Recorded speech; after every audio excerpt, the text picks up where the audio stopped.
另外，也有分析认为，美国可能正眼红中欧刚刚签署下的经贸大单，也希望同中国进行经贸合作。美国消费者新闻与商业频道在报道美商务部高官或于本周访华时特别提到，在法国总统马克龙访华后，中国同意采购160架空中客车公司飞机，而空客也将其在华的产能翻倍。据中国航财透露，中国和空客这个超级大单的总价值超过1300亿元人民币。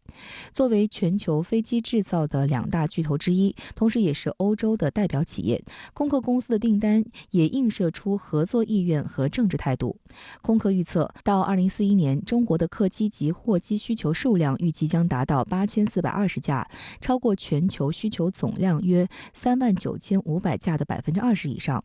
在美国波音737系列机型连续出现事故，以及当前中美关系紧张的当下，中国航司也更愿意选择空客的飞机。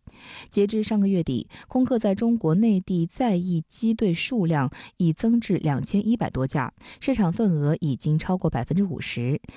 相对应的，波音在中国市场已经失势。2017年11月，波音公司与中国航财签署了300架波音飞机的销售协议，但从那之后，波音就再也没有接到来自中国的订单。波音公司总裁卡尔霍恩曾向美国总统拜登喊话，如果因为美国的政策导致波音被赶出中国市场，这样的损失是波音无法承受的，希望美国政府能将中美的矛盾与贸易分开。明眼人都看得出来，这个背后呢，肯定，美国肯定有着急的这个因素吧。种种各方面的原因，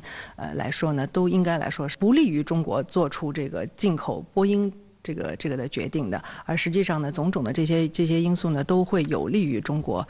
在采购的这个过程当中倾向于空客公司。尽管中美关系紧张，但市场用脚投票，不少美国企业持续并加大投资中国。4月9号，特斯拉宣布将在上海新建一座储能超级工厂，这将是特斯拉在美国本土以外的首个储能超级工厂项目，也是2019年1月上海超级工厂开工后，特斯拉又一次对中国进行超级工厂投资。据悉，特斯拉创始人马斯克也将在近期再度访华，出席相关开工仪式。从供应链端看，选择在中国设立首个海外储能超级工厂，特斯拉看重的正是中国世界领先的电池供应链体系。利用该体系，特斯拉可以有效提升产品产量，同时降低成本，从而满足不断增长的全球储能市场需求。此次特斯拉在上海再设储能新厂，也显示中国市场对外资企业依然富有吸引力。特斯拉在上海建这样一个储能工厂呢，实际上它是主要是考虑到中国在这个新能源电池这个行业呢，这个实际上是拥有全球领先的这样一个这个制造能力吧，研发跟制造能力，这个它实际上呢是在利用了就是这个中方在这方面的这个供应链的这样一个优势。但美国政客对正常的经济合作说三道四。美国会众议院美中战略竞争特别委员会主席麦克加拉格尔跳出来，声称对特斯拉依赖中国的情况感到担忧。美中战略竞争特别委员会一直试图鼓吹美国有必要与中国进行有力竞争，并声称中美两国的经济应该在某些战略产业上有选择的脱钩。国际货币基金组织日前发出警告，中美关系紧张不仅会推动地缘政治分裂，并可能损害全球经济。中美脱钩意味着世界会更贫穷，可能会使全球经济损失约2%。脱钩没有真正赢家。好，这话题马上来连线特约评论员陈斌。陈先生你好，美菲启动所谓历来最大规模联合军演，其目的何在？对南海和平有何影响呢？主持人好。美菲举行东南亚地区有史以来最大规模的联合军事演习，目的呢有2个：一是对中国刚刚完成的围台军演进行对冲，以退而求其次的姿态显示对中国的战略牵制和对台当局的安抚；二呢是通过搅动南海和平，遏制中国，并设法撬动南海周边国家，让他们呢在中美之间选边站。所以呢，我们看到这次美菲联合军演呢是在距离台湾约300公里的菲律宾北部岛屿举行，参加的人数呢有18000人。演练企图呢介入南海争议，企图损害中方的领土主权、海洋权益和安全利益。那么美菲联合军演的目的能够达到吗？我们呢也可以从2个方面来看。对于干涉台湾问题，企图呢给台独势力撑腰，这个目的呢是永远不会实现的。美军呢也知道，他们不过是牵制一下。中国大陆呢一再强调，台湾问题呢是中国核心利益中的核心，任何外国不得插手，任何希望中国妥协退让都是痴心妄想。而中国大规模的围台军演也说明，真要到武力解决台湾问题的份上，是任何国家呢都难以阻挡的。对于美国南海搅局，可能呢会引起南海周边国家和中国间的波折，但是呢侵害中国南海的主权安全那是办不到的。对于菲律宾马克思政府引狼入室，给美军开放多个军事基地，在第一岛链形成对中国的围堵之时，中方呢已经向菲律宾表明了立场。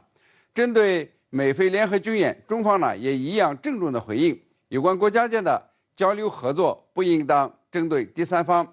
美菲军事合作不得介入南海争议。菲律宾呢也向中国保证，不会允许美国呢使用军事基地进行任何进攻性的行动。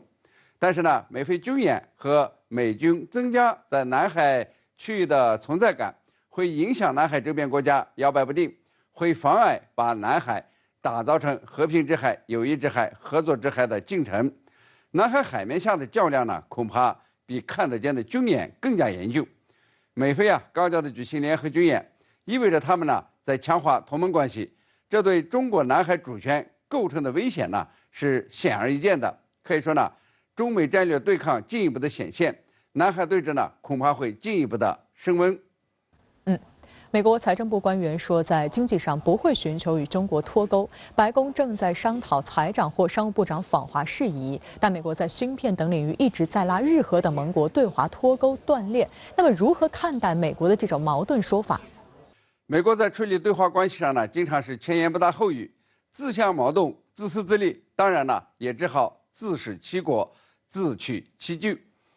本来呢，好好的中美经贸合作，偏偏美国呢要来捣乱。一会儿呢是加征额外关税，一会儿是把中国企业列入贸易黑名单，一会儿呢又是联合日核等国对华进行芯片出口禁令。这不仅扰乱了按照市场原则建立的全球供应链产业链，也给全球经济前景带来了压力。国际货币基金组织呢最近提醒中美紧张局势呢会导致地缘政治分裂，并有可能呢损害这个全球经济。与中国密切相连的东南亚各经济体可能呢受到的伤害最大。现在美国经济呢也遇到麻烦了，就业率增长幅度减缓，通货膨胀率仍在6%以上，